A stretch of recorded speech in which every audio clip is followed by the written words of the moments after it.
There are two kinds of people in Alaska, she says. Those who were born here, and those who come here to escape something. I wasn't born here. In Christopher Nolan's 2002 underrated classic, Insomnia, Al Pacino plays Detective Will Dormer, an LA cop with a legendary and troubled history who comes to the remote landscape of Alaska to help solve the murder of a teenage girl. The Alaskan wilderness is like a character in this film, playing a role throughout, but particularly in three scenes, which I think are maybe the most important in the movie. Firstly, the death of a cop scene. Dormer is perhaps sent to Alaska with his partner to get away while he possibly awaits trial back in LA for falsifying evidence in a case involving the torture and murder of a young child. The suspect in that case would have gone free if Dormer hadn't tampered with evidence. Once in Alaska, Dormer almost catches this murderer, played by Robin Williams, in the first act of the movie. But on a foggy day, Dormer accidentally shoots and kills his partner instead of the killer, the same partner who had made it publicly clear he would testify against Dormer for falsifying evidence on that previous child murder case.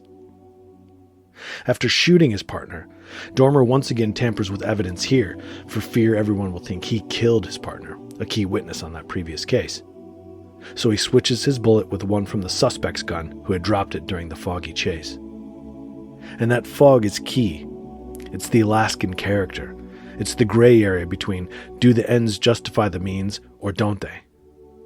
How badly do we change who we are to get what we think is right and just? And how clouded can our vision get on such a quest? Dormer not seeing clearly on that foggy day is like a metaphor for him not thinking clearly on the clear, sunny streets of LA. In cities, we sometimes think we can hide things. In small towns and in nature, it's maybe not so easy. Or is it? Which leads to the second key scene, escape to Alaska. Near the end of the movie, Dormer is racked with guilt, suffering from intense insomnia from the endlessly sunny summer, and is in his hotel room with the woman who works at the hotel, who has been chatting with him throughout the movie. Dormer is basically confessing all of his sins to her when she says, quote, "There are two kinds of people in Alaska, those who were born here and those who come to escape something. I wasn't born here." Eventually, they both appear to have gone on telling each other their past sins all night. Again, here we have the landscape playing a prominent role. A warm blanket, a place to escape, maybe a place that doesn't judge.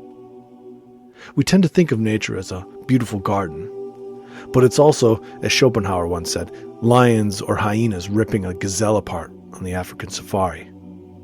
So maybe nature is less about judgment and more about survival and enjoying that you have. The final scene example is literally the last scene. Hilary Swank plays a local cop assisting Dormer on the case. She knew Dormer wasn't telling the truth about the shooting in Act 1 and eventually found Dormer's bullet casing at the scene. In this final scene, as Dormer lay dying from the last shootout, she goes to throw the bullet away, saying she believes it was an accident that he killed his partner, but Dormer stops her and says, "Don't lose your way." As the movie fades, we see her put the bullet back in the evidence bag and in her pocket, and she stands there, surrounded by this beautiful, overpowering landscape.